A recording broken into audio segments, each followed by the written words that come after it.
నమస్తే.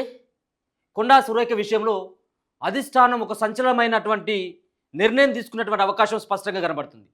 నిన్న కొంత మెత్తగా మాట్లాడినప్పటికీ ఈరోజు కాంగ్రెస్ పార్టీ నేతల యొక్క ఆదేశాల మేరకు 18 మంది ఎమ్మెల్యేలు ఇవాళ కొండా సురేఖ పైన సిఐపిలో మాట్లాడుతున్నటువంటి ఆ సందర్భం కూడా కనబడతా ఉంది. దీంట్లో ప్రతి ఒక్కరి యొక్క డిమాండ్, ఎమ్మెల్యేల యొక్క డిమాండ్ అంతా కూడా కొండా సురేఖ ఉంటే ఉండని, లేకపోతే వెళ్ళిపోయినా కానీ పర్వాలేదు, వెళితే వెళ్ళొచ్చు అని చెప్పేసి ఘాటైనటువంటి వ్యాఖ్యలు చేయడం జరుగుతూ ఉంది 18 మంది ఎమ్మెల్యేలు. సో నిన్నటి వరకు పిసిసి అధ్యక్షుడు పార్టీ లైన్ దాటినట్టయితుంటే ఎవరిని కూడా ఉపేక్షించమని చెప్పేసి ఆయన చెప్పడం జరిగింది. దాని తర్వాత షోకాజ్ నోటీసులకి రిప్లై నిన్న ఇవ్వడం జరిగింది. నిన్న సాయంత్రం షోకాజ్ నోటీసులకి రిప్లై ఇస్తూ నా కూతురు మాట్లాడిన దానికి నేనెందుకు బాధ్యత వహిస్తాను, కుటుంబంలో నాలుగు రకాలుగా మాట్లాడితే దాన్ని ఎవరి అభిప్రాయం వాళ్ళకు ఉంటుంది, దాంట్లో భాగంగా ఆమె మాట్లాడి ఉండొచ్చు, దాంట్లో నాకేం తప్పు, నాదేం తప్పు, నాకు ఇచ్చినటువంటి షోకాజ్ నోటీసులని మీరు వెనక్కి తీసుకుంటారా లేదా అంటూ ఆ లేఖ ద్వారా చెప్పింది. సో ఈ లేఖ ద్వారా ఏమైనా ఈ సమస్య ఇక్కడికి ఫుల్ స్టాప్ పడుతుందని చెప్పేసి అనుకున్నప్పటికీ ఎక్కడ కూడా అధిష్టానం ఈ విషయంలో చాలా సీరియస్గా ఉన్నట్టుగానే తెలుస్తున్నది. అందుకోసం అని చెప్పేసి నిన్ననేమో గాంధీ భవన్లో మహిళా లీడర్లతో ప్రెస్ మీట్ పెట్టిన తర్వాత ఇది ఇవాళ 18 మంది ఎమ్మెల్యేలతో ప్రెస్ మీట్ పెట్టించిన అంటే మనకు దీన్ని బట్టి అర్థమవుతుంది. వాళ్ళు ఆల్మోస్ట్ రేవంత్ క్యాబినెట్ నుంచి ఆమెను తొలగించేటువంటి ఒక ప్రయత్నం జరుగుతున్నట్టుగా తెలుస్తూ ఉంది. కానీ అంతకంటే ముందే ఒక సంచలనమైనటువంటి నిర్ణయాన్ని కొండా సురేఖ తీసుకోబోతున్నట్టుగా స్పష్టంగా అర్థమవుతా ఉంది.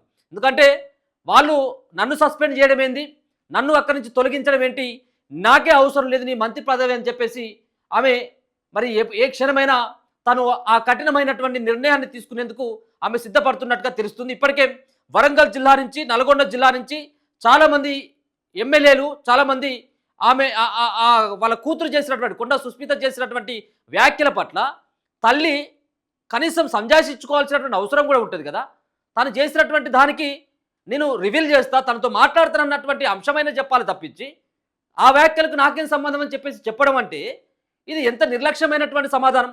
దీనివల్ల ప్రతిపక్షాలకి అసరాలు ఇచ్చినటువంటి వాళ్ళం అవుతా ఉన్నాం, మరో పక్కన పార్టీని డ్యామేజ్ చేసుకున్నటువంటి వాళ్ళం అవుతున్నాం. కాబట్టి ఇటువంటి వ్యక్తుల పట్ల కఠినమైనటువంటి నిర్ణయాలు తీసుకోవాల్సిందే అంటూ బీర్ల హైలయ్య కావచ్చు, వేముల వీరేశం కావచ్చు, వెడ్మ బొజ్జు కావచ్చు, మరొక పక్కన చాలామంది కేఆర్ నాగరాజు కావచ్చు, నాయన్ రాజేందర్ రెడ్డి కావచ్చు, ఇట్లా చెప్పుకుంటూ పోతే 18 మంది ఎమ్మెల్యేలు ఎవరు, నాయన్ రాజేందర్ రెడ్డి, కేఆర్ నాగరాజు, బీర్ల హైలయ్య, మధుసూదన్ రెడ్డి, రేవూరి ప్రకాష్ రెడ్డి, దొంతి మాధవరెడ్డి, మందుల సామేలు, వెడ్మ బొజ్జు, వేముల వీరేశం, బుయ్యిని మనోహర్ రెడ్డి, కూచుకుల్ల రాజేష్ రెడ్డి, బత్తుల లక్ష్మారెడ్డి, బాలు నాయక్, వీర్లపల్లి శంకర్, కుంభం అనిల్ కుమార్ రెడ్డి, చిక్కుడు వంశీకృష్ణ, బల్మురి వెంకట్ ఎమ్మెల్సీ, బసవరాజు సారయ్య ఎమ్మెల్సీ, వీళ్ళందరూ కూడా సిఎల్పిలో మీటింగ్ పెట్టిళ్ళు.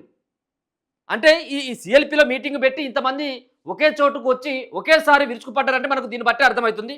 రేవంత్ రెడ్డి ఆల్మోస్ట్ వీళ్ళకి గ్రీన్ సిగ్నల్ ఇచ్చిండు. మీరు ఏమనుకుంటా ఉన్నారో ఇటువంటి మళ్ళీ రిపీట్ కావద్దు అనుకున్నట్టయితుంటే కఠినమైనటువంటి నిర్ణయాలు తీసుకోవాల్సిందే అని చెప్పేసి ఎమ్మెల్యేలు సూచించడం కావచ్చు. దాని తర్వాత ముఖ్యమంత్రి కూడా ఖచ్చితంగా దీంట్లో చర్యలు తీసుకున్నట్టయితే రేపు భవిష్యత్తులో ఒకరి తర్వాత ఇదే పార్టీని డ్యామేజ్ చేసేటువంటి ఒక కుట్ర జరుగుతుంది అనేటువంటి దాంతో ఈ విషయంలో చాలా సీరియస్గా ఉన్నట్టుగా తెలుస్తుంది.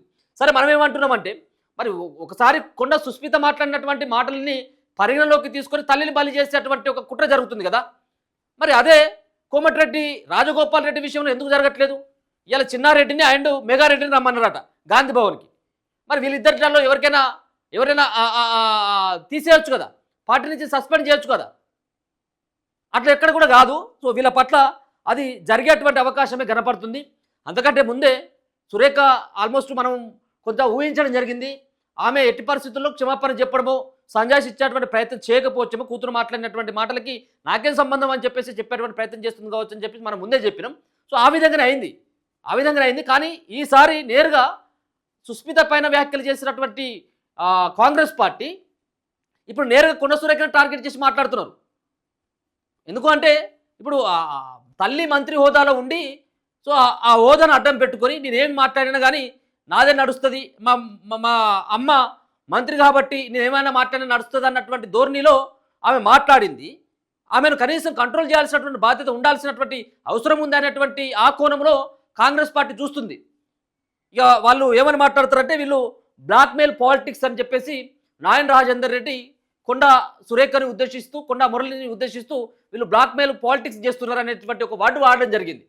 అదే ఇప్పటికే వరంగల్ జిల్లాలో గతంలోనే 2 సార్లు అధిష్టానానికి ఫిర్యాదు చేయడం జరిగింది. ఇదే నాయన్ రాజేందర్ రెడ్డి, కేఆర్ నాగరాజు, రేవూరి ప్రకాష్ రెడ్డి, దాని తర్వాత ఇంకొక ఇద్దరు, మొత్తం ఒక 5-6 కంప్లైంట్ చేయడం జరిగింది. ఎవరికి? అధిష్టానానికి. ఎందుకంటే ఆమె వరంగల్ జిల్లాలో ఆమె ఒంటెత్తు పోకడలో పోతుంది, మిగతా వాళ్ళని పట్టించుకోవట్లేదు అన్నటువంటి కోణంలో వాళ్ళు కంప్లైంట్ చేయడం జరిగింది అప్పుడు. అందుకని చెప్పేసి ఇవాళ మరోసారి ఆమె ఎవరితో కూడా సఖ్యతగా ఉండట్లేదు, పార్టీలో ఆమె అన్ని రకాలైనటువంటి పార్టీలు మారొచ్చింది అని చెప్పేసి అటువంటి ఆమె అయినప్పుడు కూడా ఆమెకు టికెట్ ఇవ్వడం జరిగింది, గెలిపివ్వడం జరిగింది, మంత్రిగా ఆమెకు అవకాశం ఇచ్చినప్పటికీ ఆమె వినియోగించుకోవట్లేదు, పార్టీని డ్యామేజ్ చేస్తుందని కొందరు మాట్లాడితే ఆమె ఆల్మోస్ట్ బీజేపీ పార్టీలో టచ్లోకి వెళ్ళిపోయింది, బీజేపీ పార్టీలో టచ్లో ఉంది తాను. కాబట్టి ఆమె ఈ రకంగా పార్టీని డ్యామేజ్ చేసేటువంటి ప్రయత్నం చేసేందుకే ఆమె కంకణం కట్టుకున్నది. ఆమె సేవలు అవసరం లేదు, ఆమె అసలు పార్టీలోనే ఉండాల్సినటువంటి అవసరం లేదు అని చెప్పేసి మెజార్టీ ఎమ్మెల్యేలు ఇదే అంశాన్ని నొక్కి చెప్తా ఉన్నారు. కాబట్టి ఏ క్షణమైనా కొండా సురేఖ ఒక బ్లాస్ట్ అయినటువంటి ఒక నిర్ణయాన్ని తీసుకునేటువంటి అవకాశం అయితే కనబడతా ఉంది. ఆ నిర్ణయమే రాజీనామా లేఖని సైతం కూడా అధిష్టానానికి పంపిస్తుంది కావచ్చు అన్నటువంటి అనుమానాలు కూడా కలుగుతూ ఉన్నాయి. ఎందుకంటే నోటీసు విషయం అయిపోయింది, ఆమె సంజాయిషి ఇచ్చేటువంటి ఆ వ్యవహారం కూడా అయిపోయింది. కాబట్టి ఇంతమంది ఆ పార్టీలో ఉన్నటువంటి వాళ్ళే, ఆ పార్టీలో కుటుంబ సభ్యులైనటువంటి వీళ్ళే ఈరోజు కొండా సురేఖ యొక్క మంత్రి పదవిని తీసేయాలని చెప్పేసి మెజార్టీగా డిమాండ్ చేస్తూ ఉంటే ఆమె ఉంటుందా అంటే చాలా డౌట్ అయినటువంటి విషయం. చూద్దాం ఏం జరగబోతా ఉందనేది. ఒక పక్కనేమో ముఖ్యమంత్రి పర్యటన రద్దు అయిపోయింది, ఆయన వెనకగొత్తా ఉన్నాడు. ఆయన వెనకకు రాకముందుకే కొండా సురేఖ ఏమైనా గట్టి నిర్ణయం ఏమైనా తీసుకొని ఆమె రాజీనామాని ఏమైనా ఇచ్చేటువంటి అవకాశం ఉంటుందనేది మనం చూడాల్సినటువంటి అవసరం ఉంది.